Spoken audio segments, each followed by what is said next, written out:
back here, coming to camping, and I'm going to do a quick video. It might not be so quick, but I'm going to do a video on what air tools I use on a daily basis. Thought this might be helpful if somebody was on the fence on what to buy. Maybe they don't like what I have, want to go a different direction, that's fine. But I just thought I'd, show you what I've gotten over the years, what I use daily, what I use at work. And I actually haven't bought an air tool for a long time. I think the last one was a 1/2-inch drive impact, and that's been, going on 10 years ago. So it's been a long time since I bought any, so these have all lasted a long time. These have all really done me well. And I'm going to show you what I got. Get you set up here. And I'll try and stay as organized and stuff as I can. We'll see how it goes. We'll start out here with, there's the first mishap, just dropped one of my guns.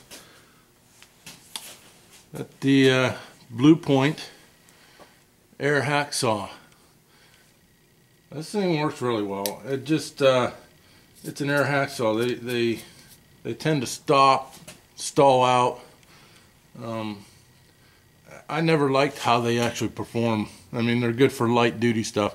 The only one that I've seen actually work awesome would be the Matco gear driven air saw. And I have a guy that I work with that has one. I should have asked him to borrow it and show that to you, because that is an awesome saw. You can't stall the doggone thing. But this one here is the AT192A. It's probably a different part number now. They make the exact same looking saw, and it does work well for light duty stuff. You get very thick, much more. You get around 1/8 inch or any more than that. It just wants to stall out a lot. Some of it has to do with blades, but if you get a really sharp blade, then it just wants to, it'll stall. That's an air saw to me. I don't know. Other than the Matco one, the Matco one is just the way to go. But that's mine. I've had it a long time. It works well. Let's go on to air ratchets. I have the 1/4 inch Blue Point. See if I can read the part number. I think that's a 1203. I don't know if you guys can see that or not. It's the Blue Point version. I believe they still make this one too. They make that flathead snap-on still, I think. You either love these or hate them. This one's been really good, never let me down. I had an Ingersoll before this, it wore out. You had to, or no, it was a CP, Chicago pneumatic. And the head wore out on it, you had to play with it to get it to work, so I bought this one instead of rebuilding that one. These are fairly cheap a lot of times, they go on promo a lot. That one works good. And this, you can't tell what it is anymore, but this is a snap-on. It used to have the big green plastic around it, and that fell off. It broke. But this actually still works. It works well. It has the exhaust that you can spin 360. Has the adjustment here for power. I believe these are like 35 foot-pounds. They're not real powerful, but it will, I mean, it snaps. It feels like it has a lot more power than it does, and it works well. Charge air cooler hoses, stuff like that. You're not going to use it on anything super heavy. That's it for my air ratchets. 1/4 3/8 snap-on and Blue Point. That's what I use. You're going to see a lot of snap-on because that's what I've had over the years. I've had a good dealer network where I've worked, so that's what I have. We're going to move on to CutOff Tools.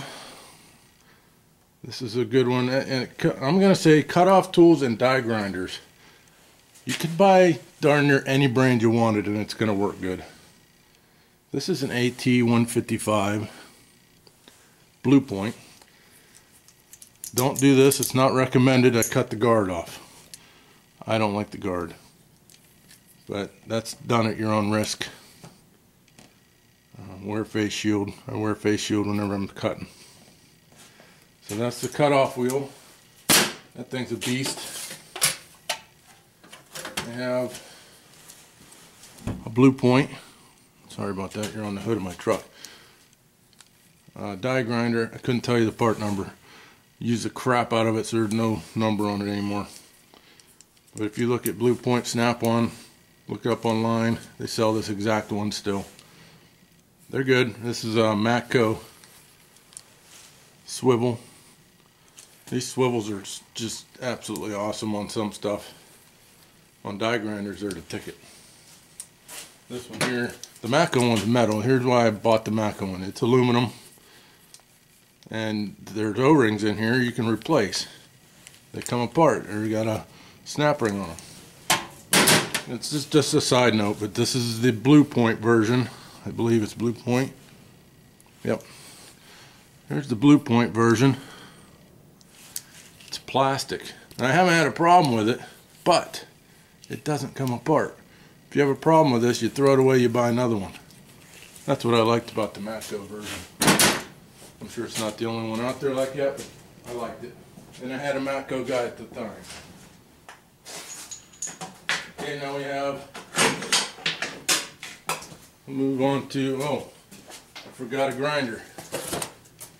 My straight die grinder is actually a Rodak. Now this thing's probably 35 years old. I started out with this 20 years ago. My dad gave it to me.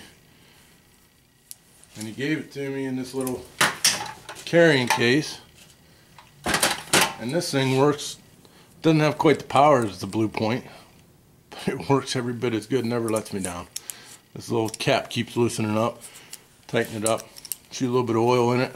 It's perfect. That's why I say any die grinder is going to do you good. I don't think die grinders I think all brands are about the same. Now I have, for drills, this is a 3/8 PDR3A SnapOn. This is a SnapOn. This came with a keyless chuck, and it wouldn't stay tight. Now they've come a long ways with keyless chucks. The one's now Ratchet. The one I had didn't. I talked to my SnapOn rep, and he got me a Jacobs keyed chuck. I don't mind a keyed chuck, I kind of like it. And I keep whip hoses on darn near all my stuff. It's either a whip hose or a swivel. And that's I like the SnapOn drills. Now there's a lot of them out there that are good. Ingersoll makes a great one. Astro makes a good drill. They all make a good drill. These come on promo a lot. Another thing that goes on promo a lot. You can get them fairly cheap. SnapOn, and I have the SnapOn 1/2 inch PDR5A. Now if you look these part numbers up and they're not there anymore, or if there's a different letter behind them or whatever, it's because these things are old. I bought these soon after I started working in the mechanic field, so this one came with the keyed chuck. Now these are just, even if they say SnapOn on them, I don't know if this one even says SnapOn. I don't think it does, but it's a Jacobs chuck. And that other one's a Jacobs chuck also. I did have to buy a T-handle. I wanted a T-handle. Just slides over top of them, and then you tighten it up. T-handle fit either drill, either or. I bought it for the 1/2 inch because this 1/2 inch will about break your hand. Those work excellent. And then I have the Blue Point AT810. This is the 90-degree air. Came with a keyed chuck already on it. See, that one says Blue Point on it. But it's just a Jacobs chuck with the Blue Point name. Nice lever there. I put a regulator on this because it's not very well regulated with the handle. It's either open or on or off, open shut. So I put this on here. It drives you nuts because it leaks air when you cut it down. But you can regulate your speed that way. This switch back here, if you push it all the way down and turn it, sends it into reverse, and it'll stay there. Or if you get stuck going forward, wide open forward, and you hit that button, it'll kick it backwards. And it works either way. If you're holding, you could hold it down and left hand drill. If you get stuck, you let it go, it kick it forward. Get your drill bit unstuck. I like that feature. I really like this drill. It's compact, it gets in tight spaces. Some of the 90 degrees are a little bulky. This isn't. This is a nice drill, and if you loosen this up, you can put it anywhere you want it. It's really a nice drill. I've had that a long time. It's really served me well. So that's the 90-degree drill. That does my drills. Let's move on to air hammers. This is a SnapOn 2050. I've put a needle scaler on it. Now this one's about worn out. I don't see how bad it's beat up. Still works. It just screws on the end. But you can buy these at Harbor Freight, or you can buy them online on eBay. Just this unit, needle scaler attachment, and put on any air hammer. I like this because it's a little more powerful than the cheap air hammers they give you with them. That's what I'm going to do. I'm going to buy a new attachment, put it on here. I'll have a new needle scaler. I said this one still works, but it's losing needles. It's starting to beat itself out. This thing's probably 8 or 9 years old, the attachment. So I did that because I had the air hammer and I wanted a needle scaler. That'll go on any air hammer. I did Sunnex. I bought the Sunnex kit. Had the air hammer and the attachment together, and the Sunnex Air Hammer took a shit on me, took a crap on me. So I went ahead and swapped it out. My air hammer that I use where it's an air hammer is the 3050, PH 3050. That's the SnapOn. I've only ever seen proof of one other air hammer being more powerful, and that's the Astro. Saw that on South Main Auto Channel. I have a friend at work that has an Ingersoll, the new Ingersoll, and he's been stuck a few times, and this thing has done what that thing won't. Now, the Ingersoll isn't a bad gun. I've just seen with my own eyes this air hammer do what the Ingersoll won't. That guy has since bought the 3050B. So I need to do what you want. This is an expensive air hammer. The Ingersoll's a lot cheaper, and it'll do a lot. But there are certain things that gets to a certain point, it gets stuck, and this one will do what that one won't. It's got a power adjustment on the bottom, and just an awesome, got the quick change chuck. It's an awesome air hammer, but it is pricey. So that's what I use for air hammers. Air impacts. Now you've seen all this SnapOn and Blue Point except for the Rodak. Now that's basically because I've had a SnapOn truck my whole career and only been without one for a short time, and they replace them and come around. That's why that's all SnapOn, other than my air impacts. Now, I don't think it's too cold out here to get up under here and see what this is. But this is the Ingersoll Rand 2112 3/8 drive. I've got a Blue Point swivel on it. But air impacts, I don't like SnapOn. I like Ingersoll Rand. I've never had a problem with them. I started out with a Chicago pneumatic 3/8 because it was dirt cheap. I moved up into the Ingersoll Rand 2112. What a gun. Now there's a newer version of this. They still make the 2112, or you can buy the newer version. These things are just phenomenal. They don't die, and they're powerful. So that's what I wear, or use in the 3/8. A 1/2 inch I use every day is going to be the 2131. I might be able to get this one off far enough to see it. No, I can't. It's up inside there. I can't get my cover off. I need a new cover, but there it is. 2131 Ingersoll Rand, adjustable power in the back, forward reverse on the back. These things are just phenomenal guns. They always have been. I run a whip hose on this one.